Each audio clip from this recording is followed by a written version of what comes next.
now, you're tuned into RBLR, the home of Tampa Bay's Reveler Sports.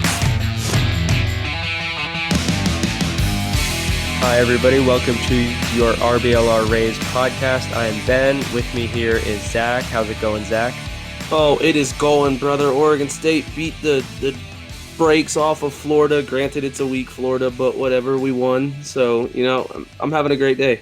Yeah, it's in like the Joe's Porta Potty Deluxe Bowl game, whatever they call it now. It's the Las Vegas Bowl. We're just going to go with that. It sounds better.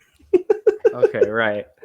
So, anyways, we got a guest on today to make us sound better so we can sound like we know what we're talking about when we talk about fantasy baseball and other stuff. Like sometimes we know what we're talking about, but we have, you might know him on Twitter as @SandyCasimir. We have Jason Hanselman. How's it going, Jason? I'm doing great. Thanks for the introduction, Ben, Zach. Good to meet you. Just getting ready for this Bills-Dolphins game in a few minutes, and hopefully we can get a good one there. I'm assuming you're a Bills fan, right? Oh, yeah. Western Okay, cool. New York represent. All right. Hey, I respect that. The Bills are dirty this year, but isn't it snowing pretty bad up there? We're not getting much, but they've been getting hit way harder than us. It's crazy. Yeah. They got like that 7 foot, and we got like 4 inches. And we'll take it. Right. Wow. Yeah, both my parents are from Buffalo, so I've always heard, endless stories about Bills and all that stuff. Not a big Miami fan, but yeah, looking forward to that game as well. So we're going to get into our listener questions. Well, some of them, because not all of them are good. So you guys got to step it up over there. No, I'm just kidding. They're all great, but we're just going to pick out a couple and kind of run with those. So we're not here until midnight because we got some really good responses this time. We had like 17, 18 replies. Maybe that's the secret, a later show. Yeah, or I could just tweet it out at like 5 a.m. when I get up and then give them plenty of time to. Maybe we tweet out the night before. Okay, yeah. Okay, so first one here is from @Goff to Hall of Fame, but Hall of Fame is HOF here, from Jacob, friend of the show. He said Seth Brown, Max Kepler, and an under-the-radar candidate you would like to see acquired. So he wants to know, I guess, I'm assuming by the lack of punctuation here, what do we like about these guys? Do we like them? Do we not like them? Is there someone else we prefer? So I think we could probably roundtable this to knock them out. So Zach, do you want to start us off, and we'll go counterclockwise here in the screens? Yeah, I mean, I'd love Seth, but that's another thing where at this point it's just whoever they can bring on, because I've been pretty vocal on Twitter about what I like and dislike, and it seems to be that people equate me saying that us not getting a power bat means that we're not going to go to the playoffs or that I hate the team, but I think that it needs to be just more of an opinion-based thing, and I think that we're going to need someone like Seth to come over and produce. Yeah, Jason, what do you think? I mean, I think it's easy to solve last year's problems and think that solves the problems. But I think kind of what happened last year was the lack of power. Was their best power hitter was out for most of the season. Other supplementary guys either got hurt or didn't really come through. Speaking about G-Man Choi, I mean, your first baseman's a guy that you need to get some power from, and he was just kind of banged up all year, and they had to keep going with him. So it's kind of, I think it speaks less about the system and more about the parts that kind of broke apart last year. And a lot of that's going to be coming back. The year before last, you're looking at one of the best offenses in the game, and they really returned everybody but Austin Meadows, and he didn't do a whole lot last year. Yeah. So, I mean, it's one of those things where if you get too reactive and you say, okay, this was our problem last year, let's fix that. What kind of other problems are you creating somewhere else? To me, I think the biggest problems they had last year were defense and base running. And that's the thing that they've built their reputation on for years and years and years. And there were a lot of games where, if they had made this play or hadn't gotten that guy thrown out on the bases, including in the playoffs against the Indians, maybe those games go a little bit different. Maybe the week goes different, series, season, whatever. So for me, I get the impetus to want to go and get one guy, but how much is one Seth Brown going to solve the problems? I think it doesn't really move the needle as much as you need. It's an area where you need to either be shopping at the top of the market and paying those prices, either trade or dollars, or, you got to cobble it together. And I've got a few ideas for that, but, we can kind of break this stuff down as we go along. I'm really curious to hear what Ben thinks about Brown. And I would add with Kepler too, I've kind of looked into the numbers a little bit, and he was kind of a different guy last year. He's always been a pull heavy, high launch, fly ball type guy with good exit velocity. And last year we saw his launch angle come down as the season went on. Maybe that's an injury thing, but it's kind of a longer term trend going back to 2020. We see Kepler's launch angle coming down, getting more to average. He's not being that same guy that you traditionally think he is. And last year, playing through an injury, perhaps his exit velocity was also down as the season went on. Could be an injury, it could be a bounce back, but he's making $9.5 million between the buyout for next year. Is that the kind of project you want to take on where I'd rather have more of a guarantee or less investment? Kind of when you're outlaying a lot of money plus what it takes to trade for these guys, you really want to have like a reliable return. And I'm not really sure if these guys give you that. Yeah, I when you talk about a reliable return, I'm not sure if Max Kepler is that. I mean, he's kind of a couple years, like 2019 was his best season. He's a couple years removed from that. I was also interested in the launch angle stuff too. So, yeah, I mean, I kind of expected initially that the Rays would go out and look for, some kind of power bat. But as the offseason goes on, I'm kind of realizing what, you were saying, Jason, where this team is at their best when they're doing the little things well, like base running and focusing on run prevention. So I kind of believe Eric Neander when he said Zach Eflin was like a number one priority or whatever. Like that kind of makes sense to me.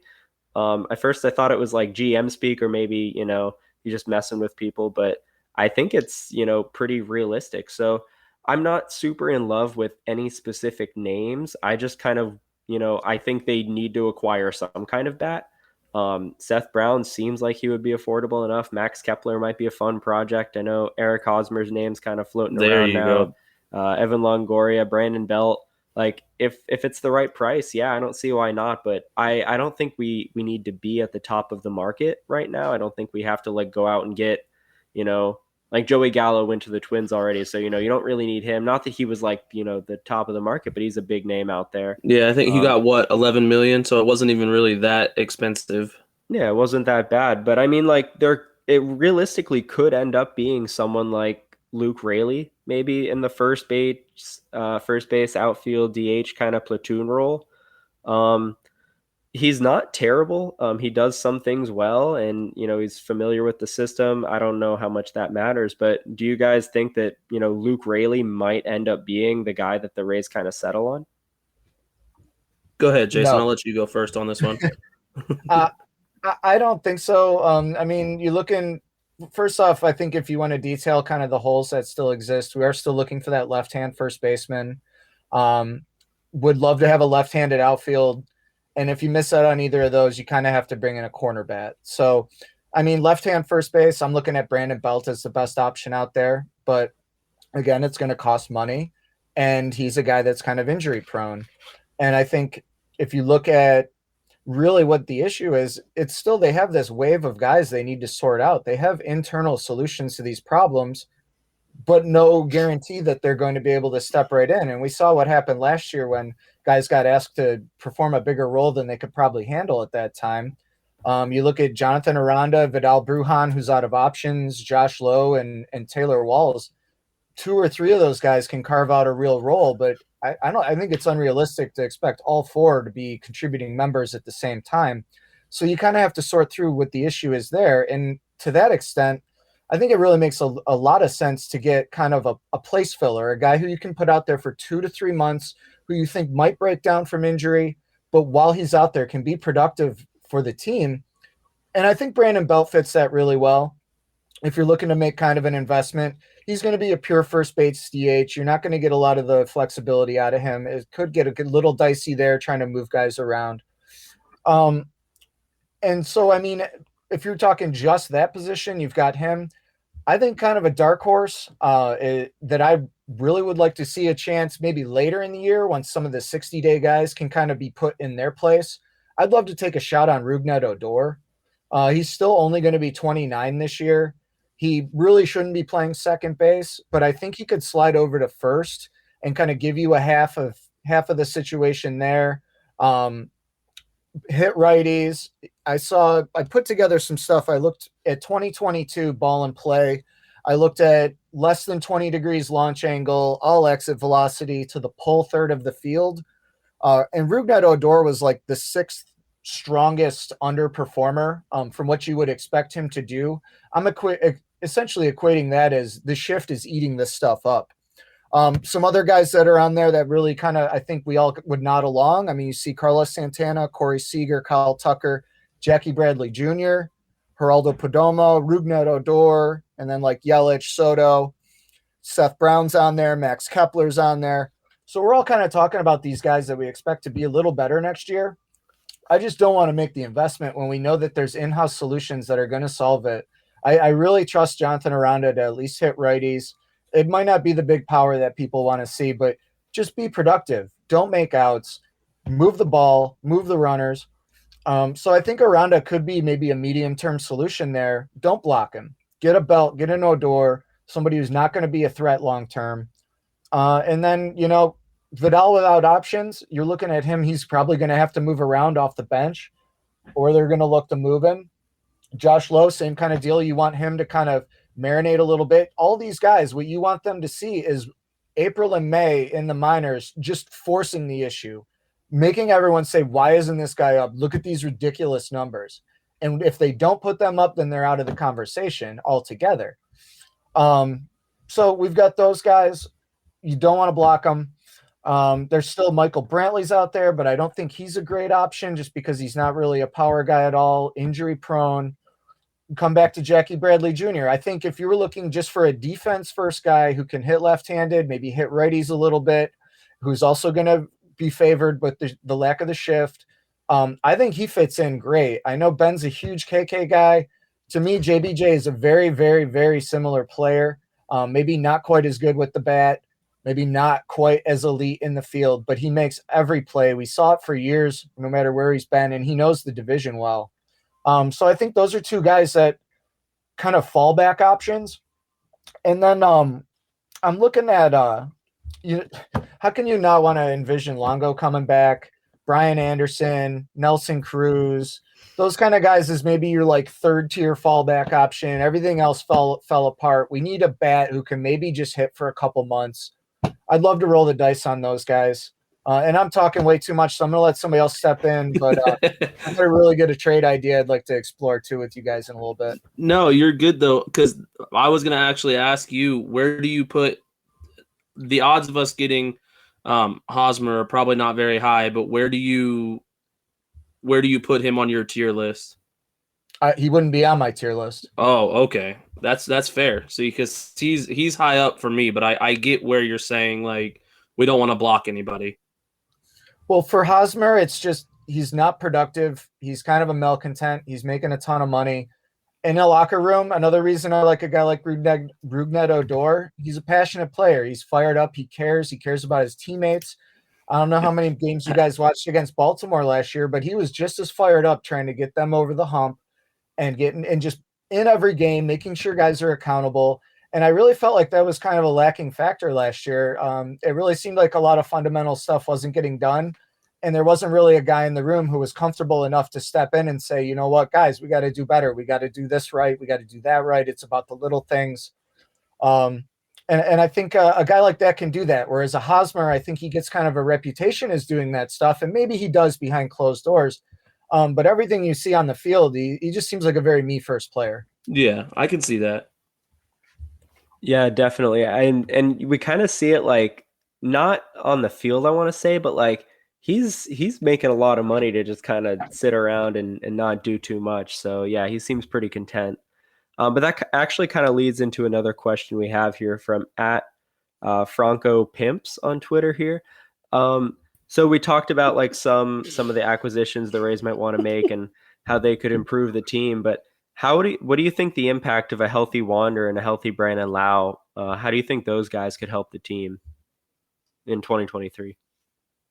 I think it's huge. I mean, coming into last year, Dan Zimborski had them as the most productive middle infield in the game, better than Seager and Semien in Texas. They just went out and bought those guys.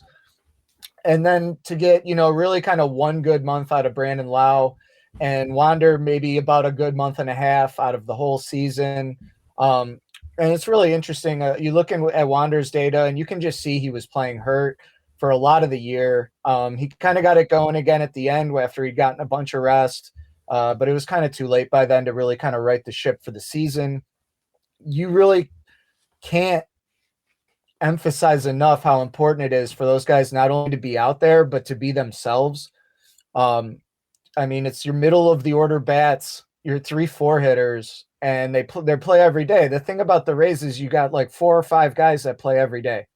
When 2 of them go down, that means 2 guys who aren't supposed to play every day are, and 2 guys who aren't supposed to play at all are now coming off the bench.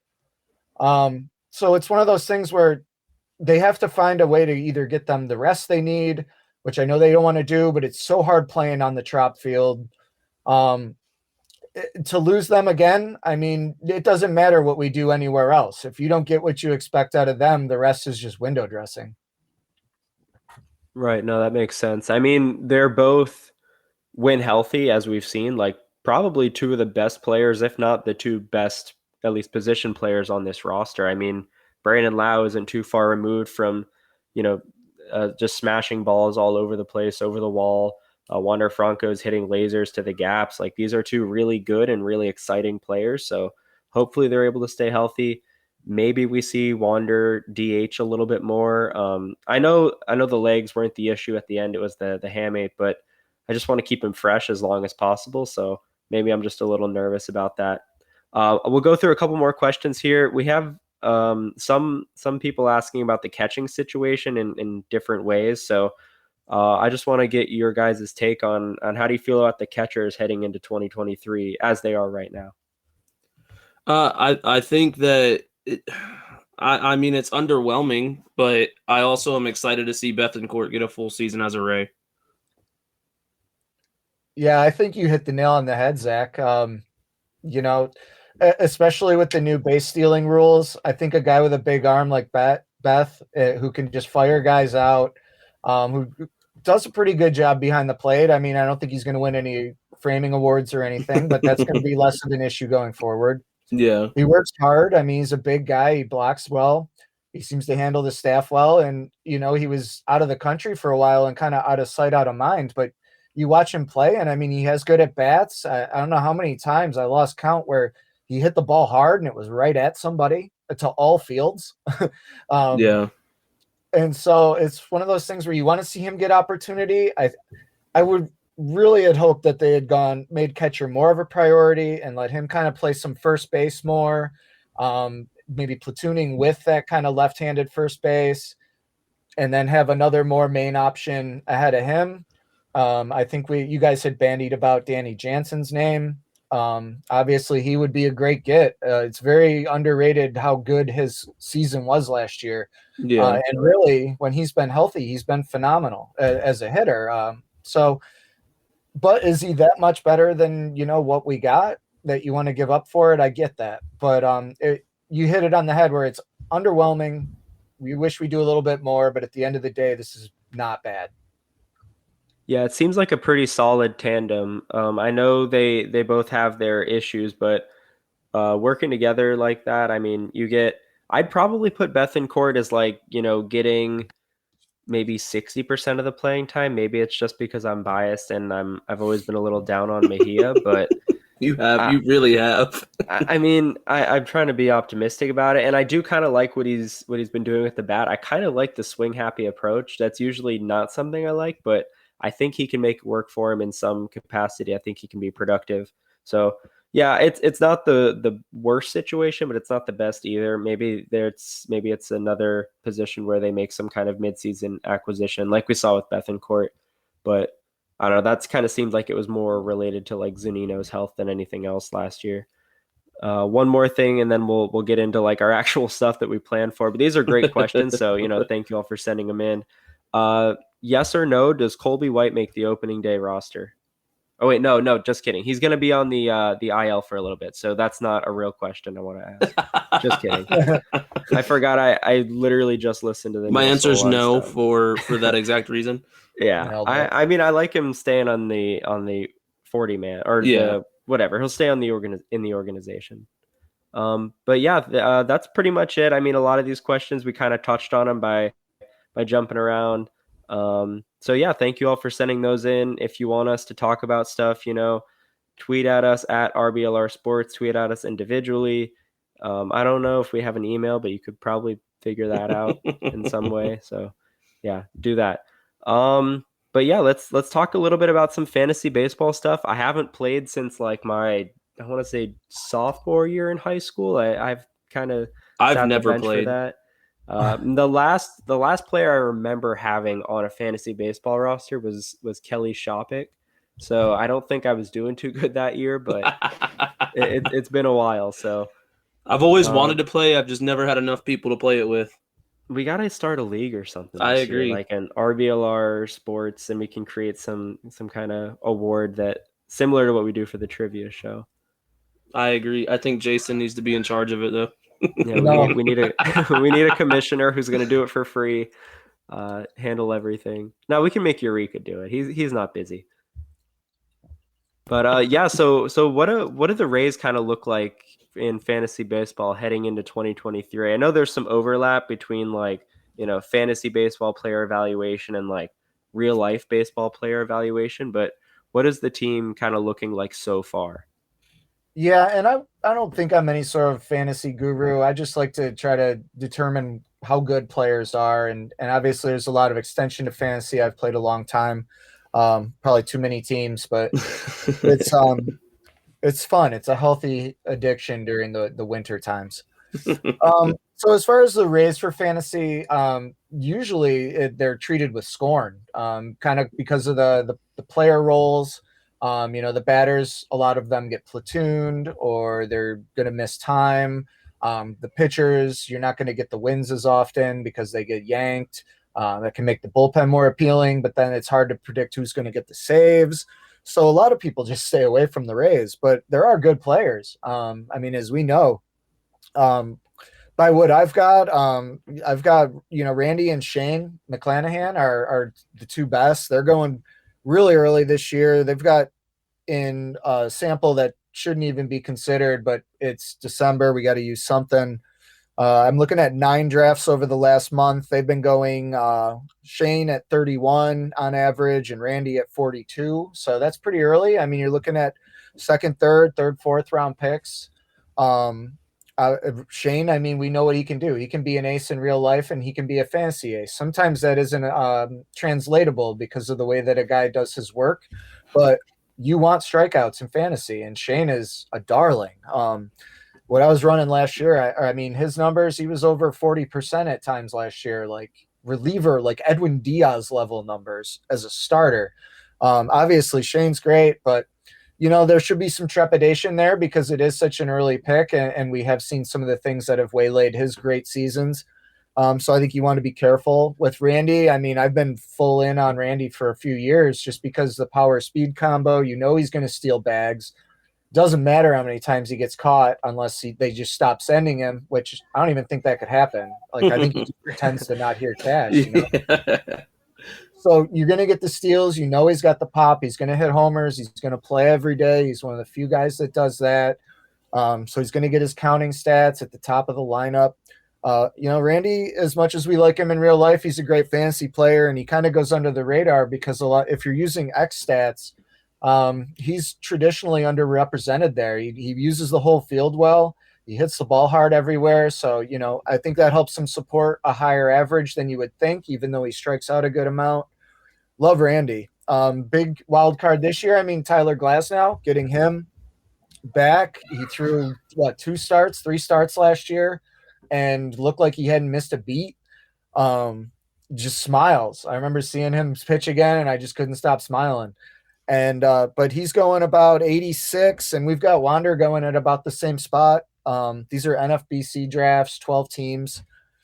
So you're looking at Wander and Tyler right there, and those guys don't come without questions. But it's a little bit later of an investment. Wander was going around like 50 or 60 last year, so I think you're seeing the market adjust a little bit. So maybe this is kind of a buy low opportunity, or maybe buy at value, which is, I think, is really what you want to do in fantasy. You don't want to be overspending on people. And then Brandon Lau, and then we've got a big jump, and then it's like Brandon Lau, Drew Rasmussen, Jeffrey Springs, Pete Fairbanks is in there. People are probably speculating on him getting saves. I loved what they did with Pete last year. I mean, letting him get right and fully into the season, and then just come in fresh, well rested, and just blow the doors off the end of the year. And then it's just such a shame to see how it ended. That playoff game where he threw 2 to the backstop, and then they had to pull him, and it just killed any chance, really. But anyways, I mean, if he gets saves, then he could be valuable.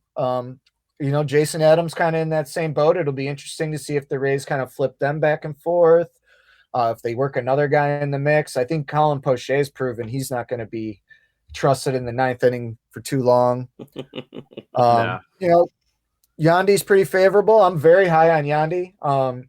He's not going to give you the home runs that you might want, but he is going to hit for an average, and he's another guy that's playing every day. And I think whenever it comes to talking about Rays, especially at this point in the season, we haven't seen the big move yet. Every year there's some established name who gets moved, and some people can't stand it, and other people try to find the logic. And we haven't seen that yet. And right now we have a full rotation, and that's something they don't even go into the season with most times. So I think we do have to be careful with, putting the cart before the horse. I wouldn't be surprised if a starter gets moved. I wouldn't be surprised if a fielder gets moved. I could see Yandy moving on somewhere else. And if that's the case, maybe that's to a better hitter's park. Maybe that's another reason that people stay away from Tampa Bay hitters, is because, the park's really tough to hit in. And we've seen guys when they get away that they have more success going beyond just opposition and opponent. But there's a lot to like. I think from a fantasy perspective, some people maybe turn into the turn too much. And then that creates kind of a value opportunity. I think with Wander, you have to buy in on the potential. You have to see it there. Maybe it doesn't translate perfectly in fantasy, because I don't think it's good for him to steal a ton of bags. It seemed early on he had a lot of pep in his step, and then he kind of had the hamstring issue. It seems like guys were just trying to push it too much. So there is clash there between being, when you're a fan of a team and then have players on your fantasy team, there can be competing logic there. The short term isn't always good for the long term. But as far as Rays go, I wouldn't expect a ton of surprise there. I mean, we know it's Randy and Shane, and then after that, there's some wild cards. What do you guys think Tyler's going to do this year? Like, does he get 150 innings? Does he get 120? I mean, if it's 30 starts of 4 to 5 innings, is that better than, half a season of 5 to 6? Yeah, I think it's tough to gauge, because we brought in Eflin for a reason, I think. I don't think that reason is that we're going to trade Glass now, but I do think that he's going to be on a pitch count, essentially. I think that if he gets over 110, I'd be happy with that. I think you're about right. Yeah, I was kind of thinking in like the 100 innings, 110 inning range, but it's also interesting because I don't want to say he's like different than other guys coming back from Tommy John, because you always want to think like, oh, this one's different. He's going to recover really well. But like, he was pitching on essentially like a failing ligament for like 3 years, and Right. he was that good and, stayed relatively healthy on that failing ligament until it all just came undone. So I'm interested to see like, how much, how long are they going to let him go? Because I was kind of thinking they were going to slow down with Springs and Rasmussen towards the end of last year, but they kept rolling him out there. And the Rays, contrary to what some people on Twitter might think, they're not just running their pitchers into the ground to maximize value. They care about the player. They want these players to do well, obviously. They're definitely doing some things where it might make the pitchers more prone to possibly getting injured. Like if you're throwing hard, you might end up hurting yourself a little bit more. And I feel like that's kind of documented in some of the drive line stuff that players are doing and all those pitching labs. But I'm kind of confident that Tyler Glass now goes at least 100, 110 innings, maybe more. I don't know. I'm excited to see him pitch. He looked really, really good, like almost right away. Like once he started throwing at the Trop and they signed him to that extension, like he was lights out. So I'm excited about the stuff, and I think he's going to be pretty good this year. I don't think he'll be better than Shane. I still think Shane is going to be better, at least maybe in terms of fantasy because of the volume. But Glasnow is going to be pretty good, I'd say. Yeah, so that kind of leads sort of into my next question. With all these rule changes as far as the shift and the bases, what impact does that have on not only the pitchers but also the position players in fantasy and real life? Oh, I'm excited from one respect. It's going to put an onus on a good defensive second baseman again. You're not going to be able to see Max Muncy at second base. You're not going to be able to see guys who really have no business on the position out there. I think that's really going to cull the herd a bit. And I think it's going to help teams who have like a Taylor Walls who can slide over there or something, or, having an extra defender who can do that. The rest is, it just seems like it's all offense. That ball that from a lefty that would plop over what would be a traditional second baseman, but then that guy's playing out in shallow right field and now it's an out. That's going to be a hit all day again. Up the middle, I think they're going to do a good job of taking that away just because guys can shade up there, and then as soon as it's released, start being in motion. But that pulled ball, the lefty splitting the infielders low, and then the flop shot over the top, that is going to be impossible to defend. So there's a real reason that teams are going after lefties so hard this year. They are going to predominantly benefit from this shift rule change. And, I'm right-handed. I've always thought that left-handers are cheating. The game is structured to pull righties in every way possible. So, good for them. Another advantage for them. But you can either get mad about it or you can start to adjust, and it's time to do that. And so you're going to want a better second baseman defensively. I think Brandon Lau's perfectly capable there, but is his body going to hold up on the turf? And then I think he will benefit at the plate. I think I'm really curious to see how guys who are beating the shift right now, like Randy, who goes oppo a lot and pokes that 4-hole, how many of those guys are actually hurt by the shift going away? And now they face more of a standard defense. We'll see. It's such a no man's land. You can crunch the numbers and look at who should have done what, but we know that every season's different. And how's the ball going to play? And how's this going to happen? And, and with the shorter bases, you're going to see stolen bases go up. There's so many guys. How many stolen bases are obvious? Most of them are like bang, bang, or it's a guy, it was a hit and run and the guy didn't hit. So that snapshot, that finger snap of time difference is probably all you need. So you could be seeing teams 10, 20% elevated stolen base rates, guys getting more aggressive, going more often. Is that going to lead to more walks with a base open? There's just so many in baseball. You change one thing and 30 other things change. Every time they try to change the ball, 30 other things change around it. And so I think it's one thing to kind of say that we expect this, but expect the unexpected. Do you think we can expect Randy to steal at least 40 bases this year, or maybe try to steal 40 bases?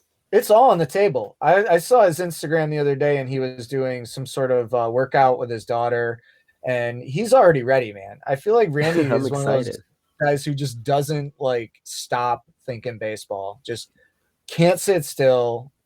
And it must have been a nightmare when he was cooped up in that hotel room during the pandemic. Like, Right. he came out and he was freaking Hercules. Like, he can't sit still. So I like He's the Randy. I mean, he's the one that raced the horse last year, right?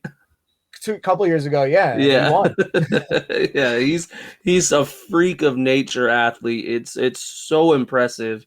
And I can't like contain how excited I am for the rule changes as far as like the bigger bases for him to just let loose.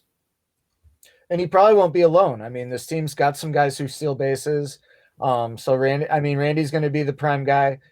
I don't know how you don't root for this guy. I know he's kind of polarizing, but emotional players, you gotta take them kind of in the middle. It's never as good as they might think it's going, and it's never as bad. And he seems like a guy who gets down on himself. And I'd really like to see maybe a veteran type hitter that can come in and just pull these guys aside and just say, that what happened isn't what's going to happen next time. But yeah, rule changes. I think the pitch clock is probably going to have a bigger effect because batters are so used to being able to jump out of the box. Now pitchers are really going to dictate the tempo again, as they should. And it'll also keep them from taking those 1 minute pauses in between and just the Joel Peralta, like check the weather, get my sundial out, all that stuff. So I think from a viewing perspective, it's going to be great. I mean, the main thing is they call it a pitch clock, but it's a get the guy in the box clock. It's all about the batter. Just get in the box and let the guy throw when he's ready. And I think everybody's going to love having fewer throwovers. It's going to bring a lot more game theory in about when to pick off, when to steal bags, when to deke. Like, how many runners are going to just get enormous leads, draw throws, and then the pitcher isn't going to have any chance. Like, we saw that a lot with Brett Phillips last year, I think, where he'd get these clownish leads and just draw throws all day long. And it's going to be a lot of fun. I mean, it gives us stuff to talk about and new things to do. And the game really kind of needs that kind of infusion. Yeah, it seems like it'll be a fun way to kind of mix things up. And I'm excited for the rule changes. At first, I was a little skeptical, especially about the shift stuff. But yeah, it should be fun. So yeah, Jason, thank you so much for coming on. We really appreciate it. I really like your perspective on like the player acquisition stuff, fantasy stuff, rule change stuff. Like it's been great. Like this is really awesome. I feel like I learned a lot. Thanks for the opportunity, guys. And I just want to throw out a little trade. Let's get Yandy to Milwaukee for Sal Frelick. Come on, let's bring the boy home. Let's get this guy.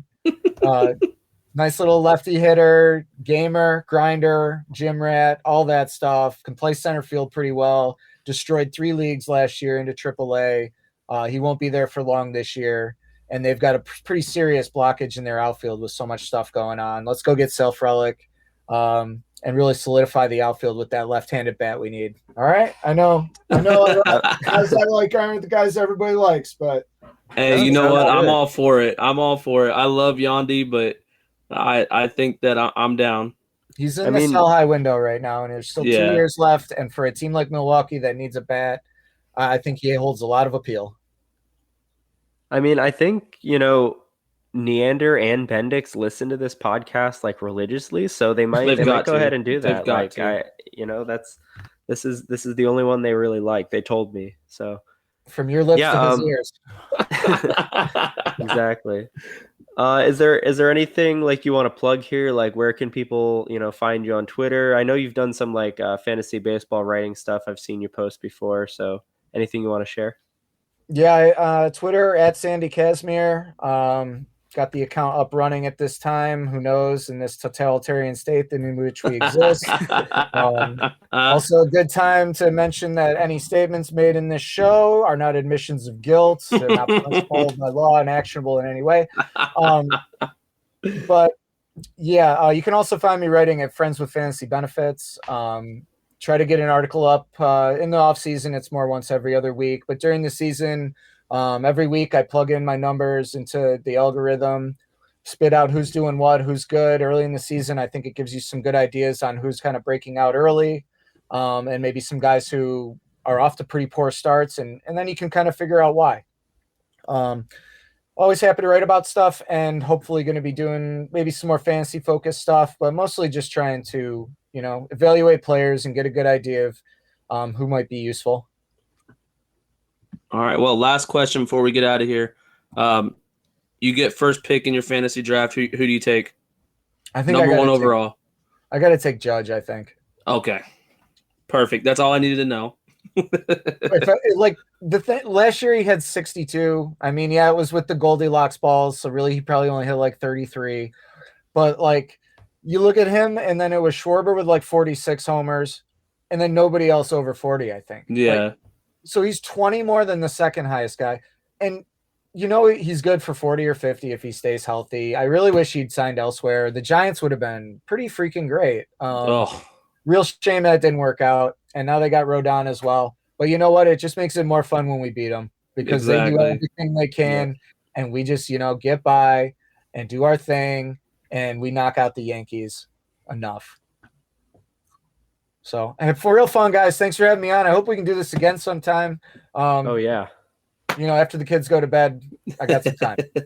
Yeah, no, you are more than welcome anytime you want to be on the show. Just you got Ben's Twitter, you got mine. Just let us know and we'll have you on. All right, guys, you take it easy. You too, brother. Thanks. That was awesome. That was really cool. Yeah, no, that was really cool, and it's something that I know nothing about. So it was interesting to get that insight into something that I would not have known otherwise. Yeah, there is something I do know about, and that would be fashion, and also I know a lot about cast iron care and maintenance, but mostly fashion. So if you're interested in fashion, not the other thing, you can head over to shop.rblrsports.com. We have all of our team inspired merchandise from the Rays, Bucks, Lightning, Rowdies, the old scraps of the Bandit stuff. We got it all. So, head on over to there. And that's shop.rblrsports.com. Christmas is coming up. Hanukkah is, I think we're in it. Are we in Hanukkah? I couldn't tell you. I'm Jewish, so I don't really know if it's Hanukkah time yet or not. I'm a little Jewish, so I'll figure it out eventually. I don't think even Jewish people know when Hanukkah is, to be honest with you, because I sure don't, and I'm one of them. So, okay, 18th. Perfect, just in time. If you pay for that $74 overnight shipping, you're gonna get it for the first night of Hanukkah. Get it by sundown. Light the menorah. Don't light the shirt on fire. And Zach's got a promo code for you.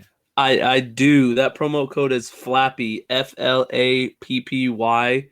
If you go put that in, you will get 10% off whatever you purchase. Doesn't matter if you buy one shirt or 100. So if you want to save the most money, buy the most shirts. That's a good call. I mean, we have our Jeffrey Springs stuff we can run with, next week, because I know we're already not next week because we have some other stuff planned that you guys will be excited about. We'll run with Jeffrey Springs next time. There you go. That's a good little fill in there, because I know we've got a surprise show coming up for them, which is gonna be good for them, and then give us a nice little break, and we'll come in and talk about some Jeffrey Springs stuff.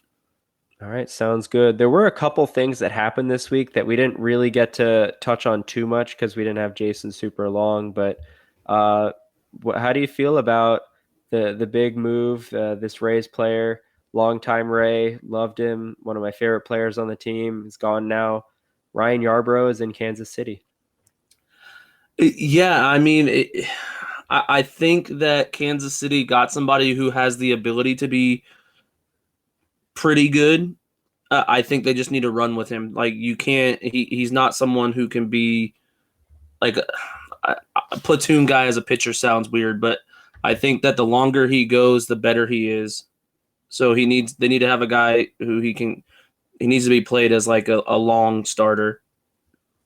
Yeah, definitely. And then in some smaller news that Kiermaier, whatever his name is, he went to Toronto. We don't really need to touch on that. Who? Yeah, I don't know. It's a scrub. It's okay. Yeah. Now, I do want to get your opinion on him, though, because we know he's been injury prone and we know that he hasn't been able to stay healthy. But he's talking about wanting to be like an everyday center fielder. I don't know if you saw that or not. I did. It sounds like they're giving him the keys to the car. I love it, honestly. I think that he could do that. I think he'll probably run himself into the ground just because that's happened before. But yeah, I mean, they're on turf as well, but we'll see. I know that it's kind of like what Jason was saying. Like Toronto doesn't really. It's kind of like the Rays too. Like they don't need like that established player to come in and play for years. They kind of just need like a guy who you know what you're getting from to come in and play for a couple months till their next, wave of players is ready. Like the Toronto doesn't really have like a Josh Lowe Yeah. or, any kind of insanely talented outfielder, but they do have some good pieces, so they don't need him to be good for the whole year. They really just need like, 3, 4, maybe 5 months of like good KK or like average KK. And then, if he's in and out of the lineup with injuries the rest of the way, like whatever, they can make some moves at the deadline. They got money to spend. They've already got a great offense. So, yeah, I mean, what is it, like 9 million? That's kind of a Yeah. lot for a guy that you're most likely not going to see a full season of, but he's one of the best defenders to ever play the game. So And you know what you're getting. He's been a league average bat his whole career. So, good for him. I'm glad he got paid. I wish it was here, but maybe he'll come back someday. hopefully he does. Maybe we'll see it. But I think we had one more guy signed too, didn't he? Zanino. Oh yeah, I forgot about that. Zunino to Cleveland. I really wanted him, but the more I think about like the rule changes where you need a catcher that's like, you want a strong arm catcher. We have Bethancourt and Mejia. Those are two of the top 5 hardest throwing catchers in the league. Yeah. Zunino's like a bottom 5 hardest throwing catcher. So he's great with the pitching staff. Power potential is there, but I don't know if he would have made the Rays catching situation better the more that I look at it. Yeah, I think we would have been kind of in the same boat. I think the upside to Zanino is that he has the ability to hit 20 home runs in a season. You know what I mean? Yeah. But realistically, Bethancourt could do that if we get his swing right. So I think that he wouldn't have moved the needle as much as I would have liked. But I think that having him and Bethancourt instead of I don't want to say unknown of Mejia because Mejia has played for a while, but I think him being like the go-to backup / part-time starter is kind of unknown in a sense to us. Yeah, no, that makes sense. I totally get where you're coming from there. There are still some more moves, believe it or not. Brennan McKay comes back on a 2-year minor league deal. Thank Good for God. him. Yeah, it would have felt kind of sour to like let him walk after that. I know the Rays did DFA and trade Fireisen, but that was kind of like a different situation. Like he's already pitched in the majors, he's had success. He'll find a home with the Dodgers, but yeah, it just would have felt weird if they let McKay walk and then just kind of like, fall into some other team's minor league system. Yeah, no, I agree. And I think he was the 4th overall pick. I think that even though he hasn't really done much, I think it's still too early to walk away from him. Right. So I think it just fits perfect. Now we have him on a minor league deal. He's not in on the 40-man. Gives him time. He's not pitching at all next season, so it gives him time to fully heal and maybe come back to that number 4 overall pick potential. There we go. I spit it out finally. Good Lord. Perfect. Yeah, I mean, I don't know if he'll ever really be like a full starting pitcher again. What is he? He's already like 25, 26. I think he's 25. I could be wrong, but I think 25 is right. So like he's not gonna like start rehabbing again until he's 26, and then I don't know. Just with the injuries, it seems like a bullpen role or maybe like a long relief role might be best for him. He has excellent command. Like I could see him being like a good back end of the bullpen type guy. So we'll see. Just, It's we'll still just play really him far at away. first. Yeah, play him at first. Let him come in, pitch for a couple batters, and then that's it. So, yeah, who knows? Some other things that are happening though. The Rays are expected to decide on a spring training home relatively soon. It looks like it's either going to be at Disney or the Trop, or splitting time with both. So, that's kind of cool. I mean, Port Charlotte's a little far from where I live, so it was always kind of hard to get down to a game. But It's all far from where I live, so right, that's true. You got to get on a private jet that's not tracked by anything, and then yeah, exactly. you can get to a game. But yeah, I think that's about it. We don't really have any other news. I know there were some minor league signings, but nothing super crazy. Nothing really crazy from Junior Caminero this week in the Australian Baseball League either. He's doing well. I think he hit like a double or a couple of them today, but nothing too crazy. Yeah, I mean that's all that I've got. I know that I won't be here for the next episode, but I think you guys are going to do awesome. I know Eureka's real happy about that. So yeah, it should be fun. I'm excited for that. But this one was great too. I wish we could have had Jason on longer, but we'll definitely have him back on maybe like between the end of spring training and like maybe early on in the regular season. That might be a good spot. I don't know. Or maybe after some kind of trade so we can get his perspective if there is a trade.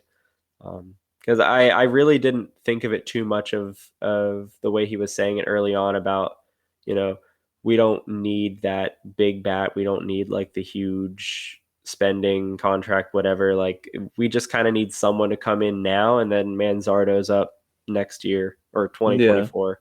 Yeah. And Mead too, by the way. Mead, Caminero, like the guys, they're on the way. Yeah, I mean, I think that realistically Manzardo could have a shot at playing next season. Yeah, I think we might see Mead like before. Yeah. But, who knows? Mead is primarily like a third baseman, though, isn't he? I thought he was, like second. He's basically anywhere but shortstop. Okay. Which is fine because like we're set of at short. Guys. Yeah. That's fine. We don't need any more of that. So yeah, we just got to hurry up and wait for these young guys to finish developing, and then especially if we do what Jason said and trade Yandy, I think that definitely gives Mead a shot to play next year. Yeah, I started looking. I honestly don't know who that guy was, Sal Frelick. I had no idea who he was till he mentioned him. I'm looking at Fangraphs right now. It's looking pretty nice. I mean, he's not a super highly rated prospect. No great he has good tools, but nothing great.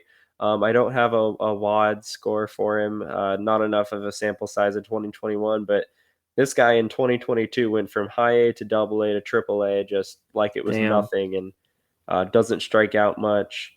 Good patience at the plate, good discipline. Yeah, he seems like the real deal. Pretty cool. He's left-handed. Bit of a little guy, but he can handle a center field, I'm sure. Yeah, plus we've got Siri to back him up, so back him up. We've got him to back up Siri. I mean, sorry. Yeah, the tiny kings. Perfect.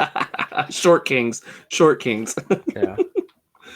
Oh, but yeah, no, that's all I've got this week, man. Yeah, I'm good. Thank you everybody for listening over wherever you are, in your car, in your house. I don't know, where else do people listen to this?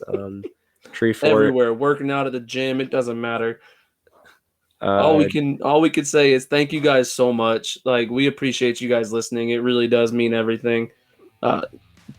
We do this for you guys. So the more of you guys that listen, the more it means to us. So tell your friends, tell your family, get them on, and like and subscribe wherever you're listening to this at.